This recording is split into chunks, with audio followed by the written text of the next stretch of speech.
banyak umat di masyarakat di Kabupaten Pati khususnya yang fanatik dengan itu Habib itu. Apalagi zaman ini baru-baru ini banyak penggemar salawatan, wah sama hadir semua. Kalau pengajian dari lokal nggak ada yang aku, karena bukan Habib. Gitu. Ya mungkin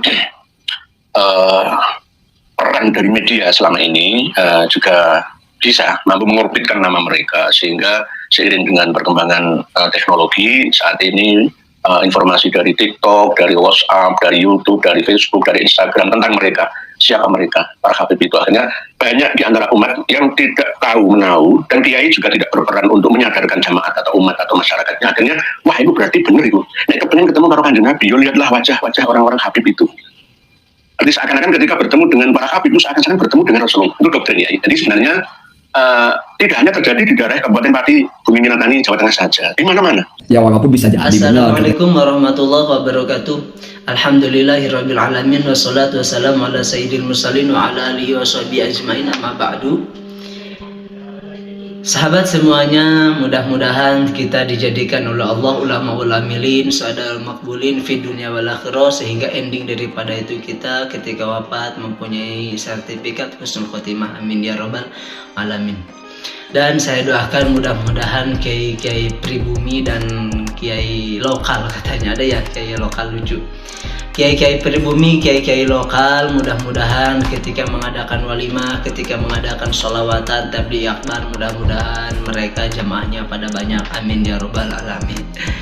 Kenapa? Karena saya setelah melihat podcastnya Kiai siapa namanya itu, Kiai Nur Ihya kalau tidak salah, ketika berbincang-bincang dengan salah satu kiai, kata Kiai Nur Ihya kalau tidak salah itu di mana, di daerah Pati kalau nggak salah. Akhir-akhir ini, baru-baru ini banyak kiai-kiai pribumi yang jamaahnya sholawatan atau tabligh akbar, mungkin jamaahnya sholawatan itu pada sepi. Tapi kalau para habaib yang mengadakan sholawatan yang dinobatkan sebagai duriah baginda Rasul itu suka banyak, yaitu jamaahnya. Jadi kata dia satu, kenapa?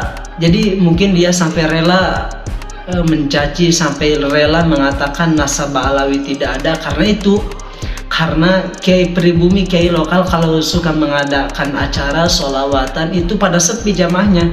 Tapi kalau para habaib yang mengadakannya, yang memimpinnya itu suka pada banyak sholawatannya, jamaahnya gitu. Dan yang kedua, kata kiai tersebut, kenapa? Karena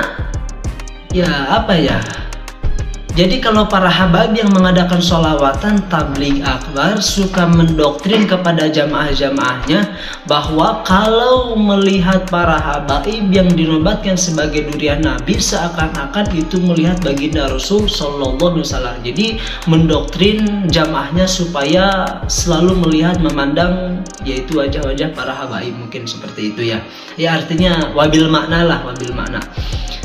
Jadi sayang amat ya, saya katakan kepada kiai-kiai yang punya pemikiran seperti itu, saya katakan, oh jadi ini pemasalahannya.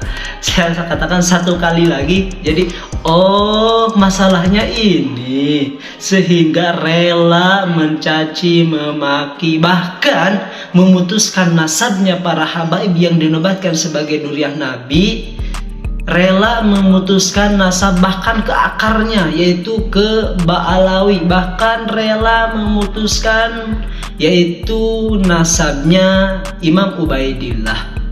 Kenapa? Karena hal kecil. Ternyata masalahnya ini, sampai-sampai rela memutuskan mengatakan bahwa para habaib itu adalah nasabnya duriah, bukan duriah Rasul, nasabnya putus dari baginda Rasul. Karena yaitu hal yang kecil. Mana? Yaitu karena jamaah pribumi saingannya terkalahkan dengan jamaah para habaib. Jadi kalau para habaib mengadakan sholawat suka banyak-banyak jamaahnya, tapi kalau para kiai-kiai pribumi, kiai lokal sholawatan itu suka kecil, suka sedikit jamaahnya. Jadi saya katakan satu kali, oh ini masalahnya. Lucu. Jadi sampai rela gitu ya, anehnya ya kiai sampai rela sampai rela memutuskan atau mengatakan bahwa Habaib itu bukan duriah Nabi. Bahkan Imam Ubaidillah ditiadakan dari turunan nasab Ba'alawi, bahkan sampai memutuskan nasab duriah Rasul, bahkan sampai mencaci memaki para Habaib yang ada di sekarang yang disebut Ba'alawi 3 ya. Itu sampai ditiadakan bukan duriah Nabi, mencaci memaki. Kenapa? Karena jamaah mereka sekarang terkalahkan dengan jamaah para Habaib. Ya Allah, lucu amat ini Kiai ya. Karena hal sepele. Ingat Pak Kiai, jangan sampai seperti itu ya. Jangan sampai seperti itu. Kita kalau misalkan mau ceramah, mau mengadakan sholawat, kita khusyuk aja mencari taqarrub kepada Allah, mendekatkan diri kepada Allah. Jangan melihat jamaah kita kecil, jangan melihat karena itu karena ini, jangan hasud. Ya Allah, mungkin fi aqlihi syai'un, di dalam akalnya ada sesuatu apa itu ya. Jadi sampai-sampai rela dia karena jamaah dia sedikit, jamaah para Habaib banyak, sampai-sampai dia rela berkorban mengatakan seperti itu. Dan kalau Anda sampai Pak Kiai sampai misalkan mentiadakan nasab Ba'alawi atau sampai Imam Ubaidillah dikatakan bukan duriah, bukan anak cucu daripada yaitu Imam Ahmad bin Isa al-Muhajir, apakah itu emang tidak masuk dengan had qodab gitu ya? Kenapa? Karena ulama-ulama kontemporer, ulama-ulama dulu, ahli sejarah, betul-betul diakui di dalam keilmuannya sampai bisa mengarang kitab, mengakui adanya para Habaib, bahkan Imam Ubaidillah. Tapi loh, sampai-sampai kiai yang katanya alasannya seperti itu, dia ditiadakan, itu Imam Ubaidillah. Kan lucu, namanya ahli sunnah wal jamaah, ngomongnya saya sebagai seakan-akan ahli sunnah wal jamaah, tapi kok kenapa nggak mengikuti para ulama salaf salafun soleh gitu? Kalau emang betul Habaib itu tidak ada zaman Nabinya, atau ya pasti Habaib itu bukan duriah Nabi, pastilah ulama-ulama salaf juga, nasab para ulama-ulama nasab ahli sejarah juga pastilah tentang masalah ini dibereskan oleh mereka dulu. Tapi kan faktanya gimana? Ya emang jelas ada. Dan kami sebagai para pecinta Habaib, para pecinta ulama, apalagi ulama tersebut yaitu dari golongan para Habaib, kami gak pernah didoktrin oleh para Habaib supaya mereka yaitu gak pernah mendoktrin para Habaib kepada kami sebagai pecintanya, gak pernah mendoktrin bahwa kalau melihat para Habaib itu seakan-akan melihat baginda Rasul, gak pernah. Kalau misalkan seandainya ada para Habaib mengatakan kalian harus mencintai duriah Rasul, kalian harus mencintai para Habaib, ya emang fakta.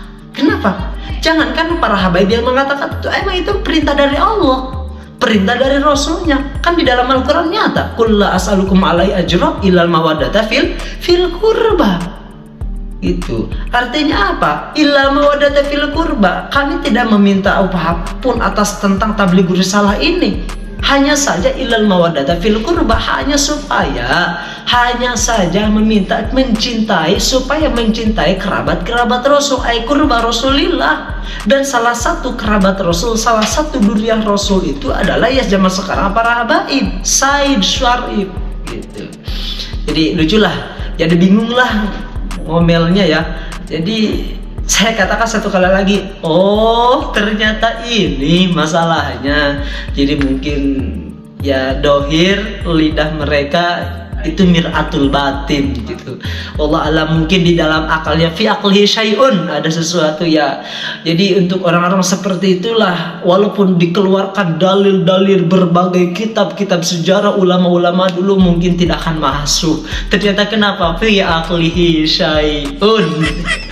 Aduh ya Allah, saya doakan mudah-mudahan para kiai-kiai pribumi, kiai-kiai lokal, mudah-mudahan jamaahnya pada banyak. Doakan saya doakan mudah-mudahan seperti itulah. Gitu. Sehingga mudah-mudahan kiai ini dikasih hidayah oleh Allah, dikasih taufik oleh Allah, nggak berani mencaci maki lagi para Habaib yang dinobatkan sebagai duriah Nabi karena alasan kecil itu. Jadi lucu kiai konon katanya kiai, tapi kok merebutkan jamaah sih, nggak ikhlas karena Allah, karena hal sepele seperti itu loh. Anak kecil juga ya seperti saya pribadi, al-fakir ahqaril waro. Kok kiai merebutkan jamaah sih? Kan lucu gitu ya. Gimana gitu pandangan oleh orang-orang awam, sampai dia rela mencaci atau bahkan sampai memutuskan para habaib sebagai durian Nabi karena hal kecil. Karena mana? Jamaah mereka terkalahkan dengan jamaah para habaib. Ya Allah, ingat Pak Kiai, jangan sampai kita ketika pengen sholawatan tabligh atau misalkan walimahan, jangan pengen sampai di dalam hati kita supaya jamaah banyak, jangan. Tapi kalau misalkan jamaah kita emang banyak dan itu bukan diadakan oleh kita, itu mah udah mungkin Allah yang menghendaki, mengkudrat, mengirodahkan itu, yaitu mah kalau misalkan Allah yang mengirodahkannya sampai kita jamaah banyak, syukuri. Tapi kalau kita mengadakan sholawatan, tabligh akbar dan lain sebagainya, jangan sampai kita pengen disebut, jangan sampai kita pengen banyak jamaah, jangan. Kalau jamaah kita banyak, udah itu syukuri. Mungkin itu hada min fadli rabbi, karunia dari Allah gitu. Jangan sampai mencaci maki ke sana ke sini karena alasan aduh. Jadi saya katakan satu kali lagi ya. Oh, ini masalahnya. Mungkin sekian dari saya ya. Assalamualaikum warahmatullahi wabarakatuh.